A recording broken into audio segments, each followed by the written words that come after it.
Dat is kleine Mineke. Goeiedag. Dat is kleine Mineke. Bent Hoe is u, er mee, joh? bent u Nienke? Ik ben Mineke. Ja, Ah, ja, mag ik u dat is- even zo ja, pakken? tuurlijk. Dat is jaren geleden, hè? Jaren geleden. 74 jaar. Ja. 74 ik ben jaar. inmiddels 88. Ja. Nee, 85. Nou, ik ben bijna 80. Ah ja. Ja. We zijn er nog. Ja, we zijn er nog, zo is het. Nou, hartstikke leuk, toch? Ja. Ja, prachtig. Ja, maar ik wist het. Ik zeg ja, maar in mijn gedachten was dat vroeger veel breder. Ja. Breder water. Nee.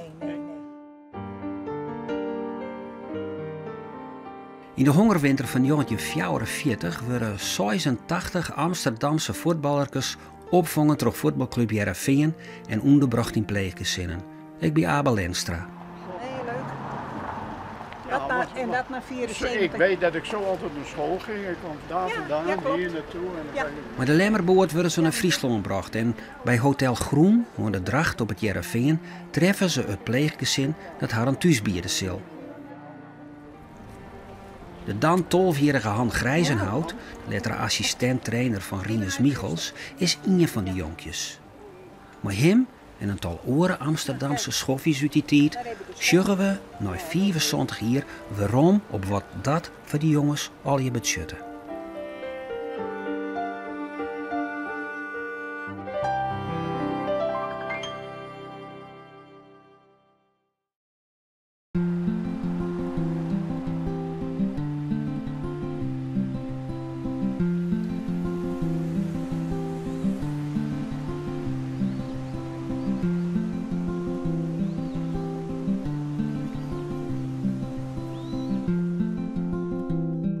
The place where I lived was Amsterdam, and it was the south part of Amsterdam. And the street was called the River Lane, the Rivierenlaan. And then there were all apartments. We all lived in apartments. In 44 or 45, the Germans cut off electricity. There was no coal, there was no oil. The streets looked like a dump because nothing was maintained.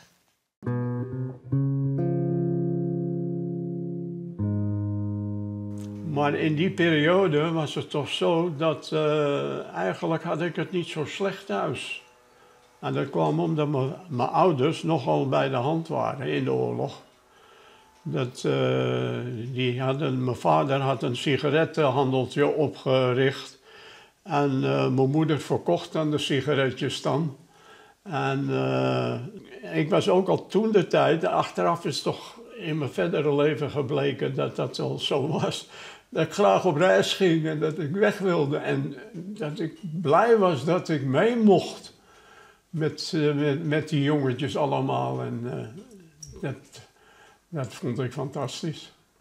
And it brought to my attention that there was going to be a lottery. But this is how Ajax handled it. They had the lottery. And so then I was there with my dad. So he said, "So what do you want to do? You want to go?" I said, "Well, I was going to ask you. And then we should ask Mom." Yeah. I said, "Yeah, I would go tomorrow."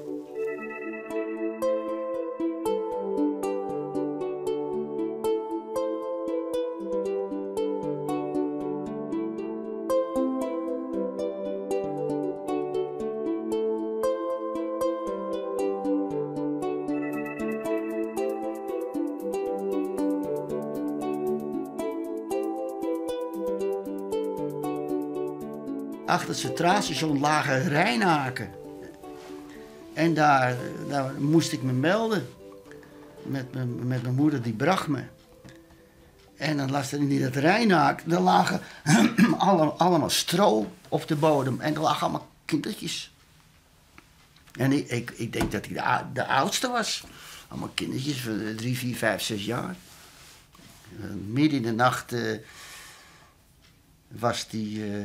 waren de Duitse patrouilleboten op het IJsselmeer.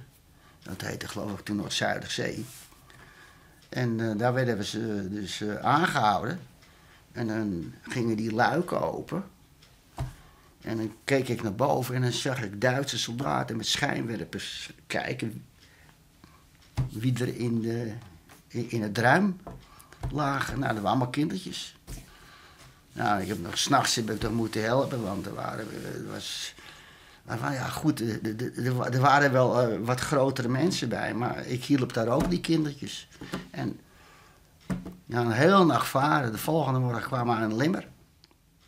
The first German that I saw was in Lemmer. And I never forget it because he was standing op de steiger. And he said, "Es ist kalt." And we said, "Yeah, fine." And then we were loaded on a truck, which was horrible. The truck was horrible, and there were adults on that truck. And I have not good memories of these people. I remember they were pushing me back and I would say, "Stop that." But it didn't stop.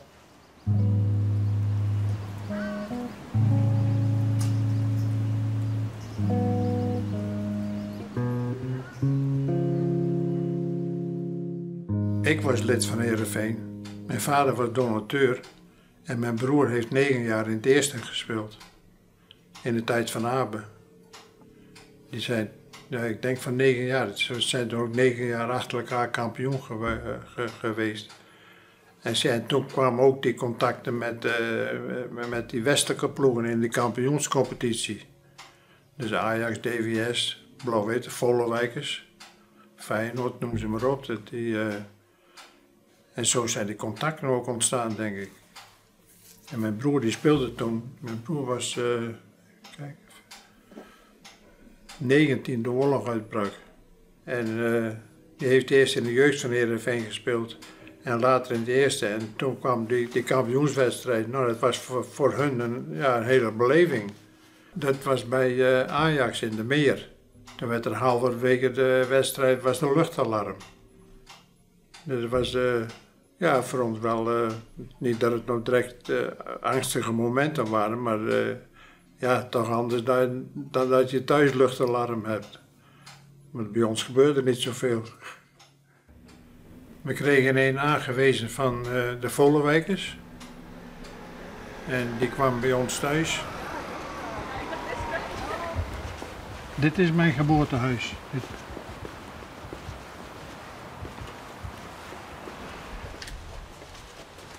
Hier was vroeger de ingang van de winkel.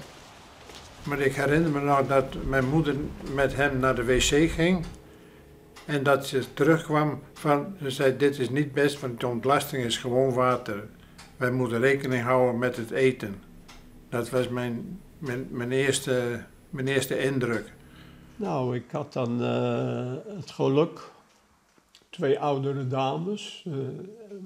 Echte mooie Friese dames, Friese kleding. Zwart. En ik ging met die dames mee. Ik had al een beetje mijn bedenkingen. Ik denk, oh god, wat is het allemaal donker. En ik kom daar binnen. En dan hadden ze nogal een mooie garderobe. En dat was helemaal zwart en donker. En toen heb ik gezegd, ja, maar hier blijf ik niet langer. Hier wil ik niet blijven. Ik wil hier niet blijven. Ik had al andere jongens voorbij zien gaan met bepaalde... Maar ik blijf hier niet, ik ga hier niet.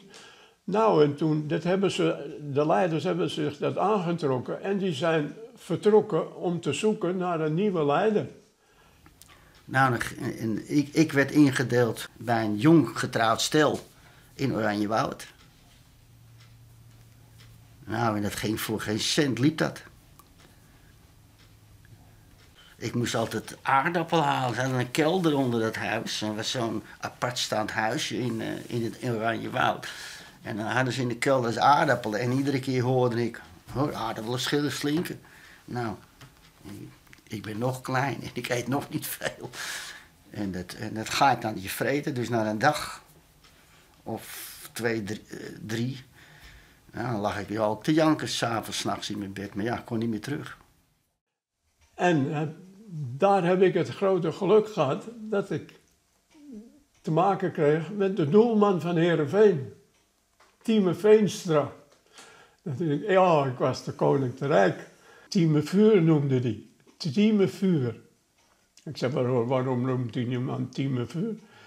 Ja, hadden ze tegen mij gezegd. Hij heeft altijd tabak bij hem, maar hij heeft nooit lucifers bij hem. Maar het waren voortreffelijke mensen. En we woonden dicht tegen een oud Oranjewoud. En ik had al meteen een fietsje ook gekregen. Dat ik makkelijk met ze mee kon fietsen als we naar het Oranjewoud gingen en zo. Dus.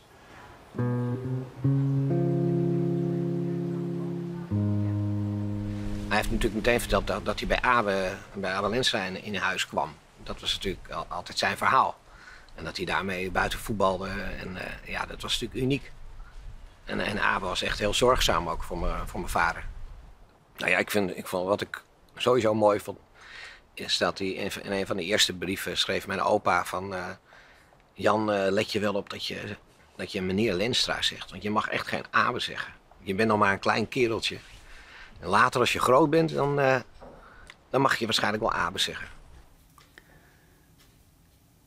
Nou, toen hadden wij 's avonds in het Oranjewoud. Dan kwam ook Arie de Wit junior en Jantje, zijn broer. En nog 1 of 2 jongens, die kwamen altijd 's avonds bij die penningmeester. En ik weet niet hoe die man heet. Ik geloof, ik heb dat maar gezegd, Velius. Heel aardig man. En die zat ook in het bestuur van de Heerenveen. Ja, en die zag natuurlijk dat ik me niet happy voelde. En nou ja, op een gegeven moment kwam het hoge woord eruit. En toen heeft hij geruisloos, want verder merkte ik niks. Heeft hij geruisloos op een gegeven moment gezorgd. Nou, een dag of wat. Dat ik kon verkassen naar de familie Muntendam. Nou, daar kwam ik in een fantastische zin terecht. Wat me wel opviel was toen ik voor de eerste dag bij ze kwam, dat we de volgende dag... Ik krijg nou wat, we gaan naar de gaarkeuken eten halen. Ja, dan ging ik met teamen en zo hebben we eten moeten halen bij de gaarkeuken in Heerenveen.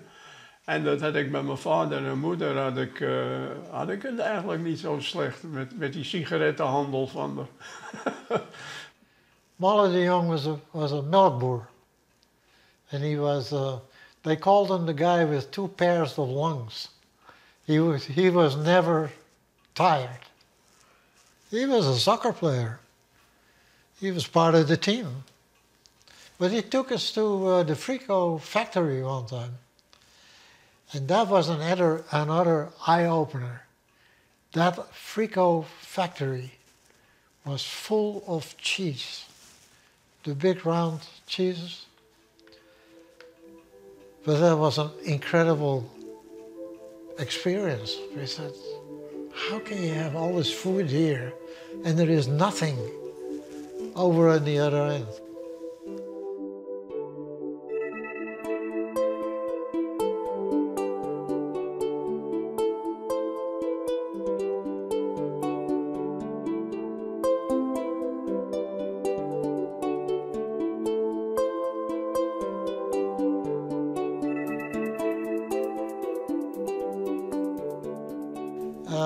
For years I had this little postcard, with the guy's picture on it.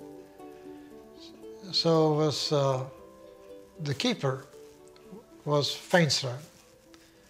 Van der Linden was one of the defense guys. Jan Ploeg, he was another good soccer player. I don't know, there was a guy by the name of Frans Wuits. He was a dance instructor. Can you believe that?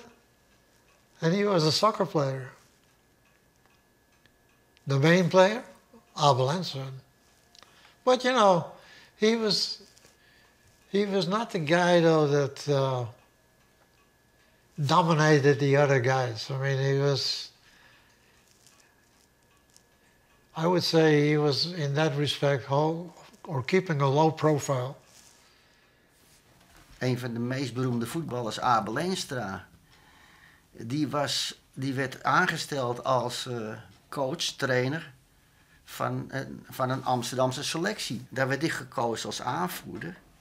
Wij speelden in het begin altijd 1 keer in de week tegen een jeugdelftal van Heerenveen.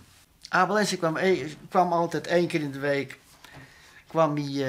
bij mijn pleegvader in de winkel en dan werd ik geroepen. Soms maakten ze grapjes. Nee, je staat in de wissel terwijl ik aanvoerder was, weet je wel. Maar dat was altijd wel leuk en er werd het elftal medegedeeld. Nou ja, want hij coachte ons ook. Dus tijdens die wedstrijd. Voor de wedstrijd, in de rust. Zo heb ik Abe heel goed leren kennen.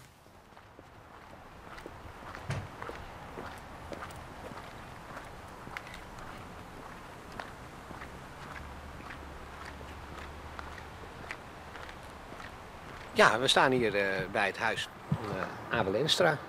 Waar mijn vader dus vroeger in de Tweede Wereldoorlog gewoond heeft. Dat is een heel mooi gevoel om daar even bij te staan. Niet voor te stellen. Maar mooi. Leuk om het een keer gezien te hebben. Amsterdam, 2 april 1945. Lieve Jan, we zijn erg blij dat je in Oranjewoud bent en dat je het daar zo goed hebt. Dat je klompen hebt, een eigen kamertje en paard gereden hebt op een cowboyzadel, hebben wij gelezen. En dat je zoveel eet doet ons goed en loopt het water ons wel eens in de mond. Je mag je pleegouders wel erg dankbaar zijn en nooit vergeten wat zij voor je doen en gedaan hebben. Hier valt voor je latere leven iets goeds van te maken, Jan.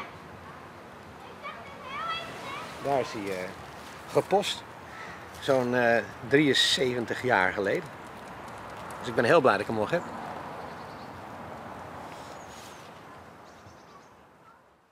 There was a time that we all went to Abe's place in het Oranjewoud.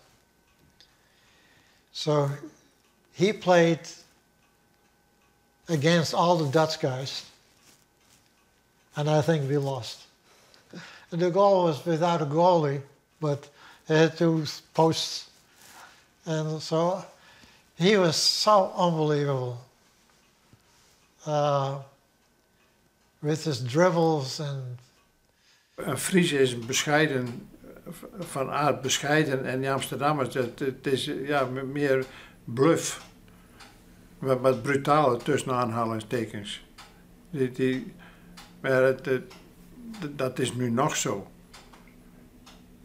En daar moesten wij eerst aan wennen, want wij waren niet zo dat we overal heen gingen. En zij wel. Als zij wat van plan waren, dan gingen ze. Maar wij moesten eerst altijd nadenken van, kan dat wel? Maar zie, wij gingen overdag naar school. En zij, hoe de oplossing voor hun was, dat weet ik eigenlijk niet meer. School was not my favorite. So, when the question came up, and Jonkman, he was the aanvoerder, the captain of the team. And I don't know if he came to talk to me, but Jan and Aaltje listened to me. He said, "No, we don't know how long this war is going to last, and I don't want to be there for a few weeks." And I said, "So I just as soon wait till we get back." And they bought that.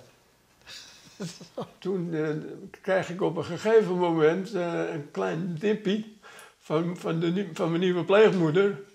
Van, maar jij gaat morgen wel met mijn dochter naar school, hè? En ik dacht, godverdomme, school. Ik denk, nee, dat heb ik weer. Moet ik weer hebben, denk ik dat ik lekker vrij heb. moest ik naar school. Nou, daar heb ik geen spijt van gehad, want hier heb ik een foto van mijn lieve zus. Dus, daar heb ik dan ook helemaal geen spijt van gehad, want dat waren voortreffelijke ouders. Deze heb ik. Juist meegenomen?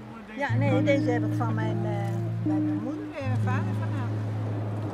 Hier, kijk. Oh ja, dat is iets Je mag hem hebben hoor. Je mag hem hebben, want ik heb er nog één. Oh ja. Ik heb er nog.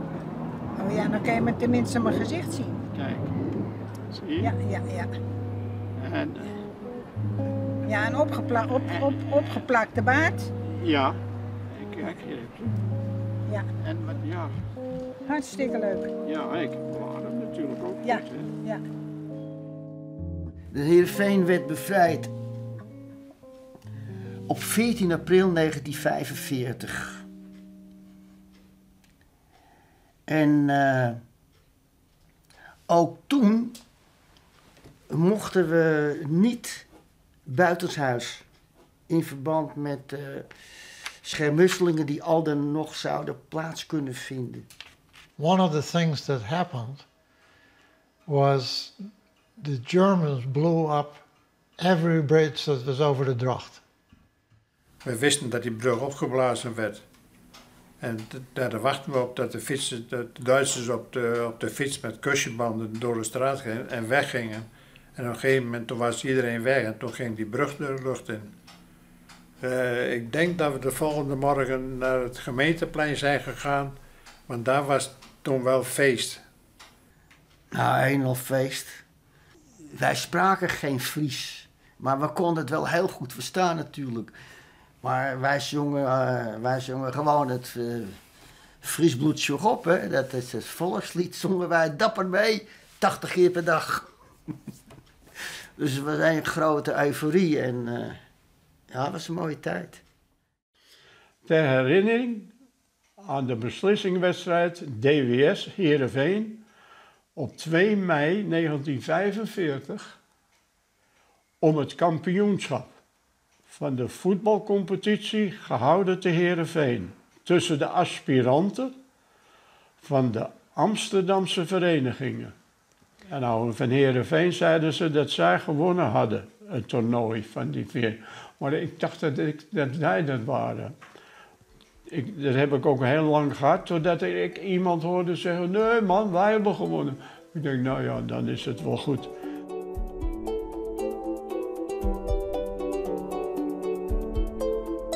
After the liberation, we had this parade. Yeah. And of course, we were participating in that. And we were wearing, that's the only time that I really remember that I was remembering the shirts. Kijk, hier heb je het origineel.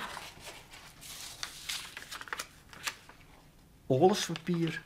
Dus zond ik naar mijn ouders. Hier alles goed. Hoe met jullie? Ik hoop goed en dat jullie niet ziek zijn geweest. Engels pakket al gehad? Kom me halen, ik heb geen heimwee. 7 mei 1945. Ja. The day that I left Heerenveen,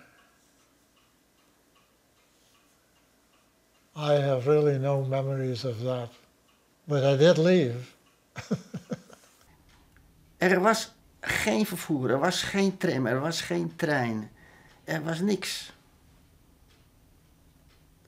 I don't know exactly when, but it must have been around August. We couldn't go immediately, first of all because of this ROZ. There could be mines, there could be still stuff sitting there. Not that I knew that at the time, but afterwards, you know, you start reading stuff and you hear stuff.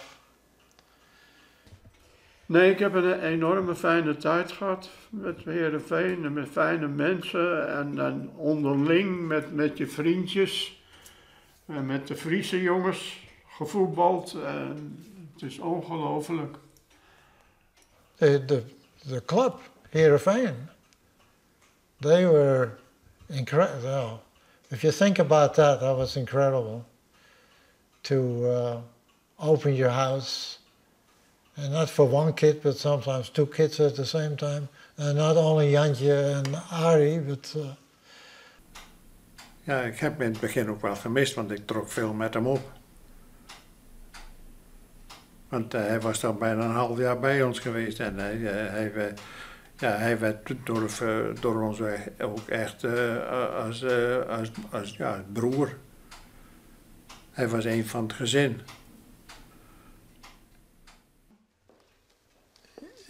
Jij, dat is me. Jij bent voor ons een fijne, eerlijke jongen geweest. Hiervoor onze hartelijke dank. Je pleegouders. 9 augustus 1945.